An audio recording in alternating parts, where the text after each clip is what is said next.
Hi there, it's Victoria with Do Tell a Bell, and welcome to our short tutorial on how to use watercolor pencils to bring these beautiful butterfly adult coloring cards to life.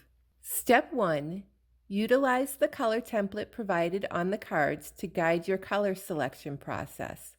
Match your watercolor pencils to the corresponding colors on the cards to streamline your coloring experience. Step 2. Begin coloring. Start by lightly coloring in the areas of the butterfly with your chosen colors. Remember, you don't need to press hard. The colors will intensify once water is added. Step 3. Add water. Dip your paintbrush into clean water and gently brush over the colored areas. The water will activate the pigments in the pencils, creating a beautiful watercolor effect. Step 4. Blend and layer.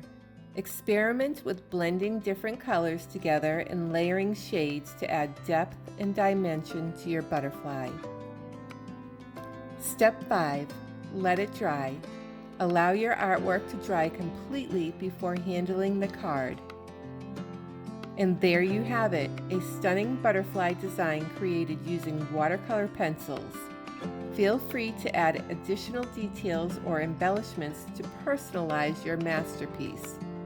We hope you enjoyed this tutorial. Happy coloring!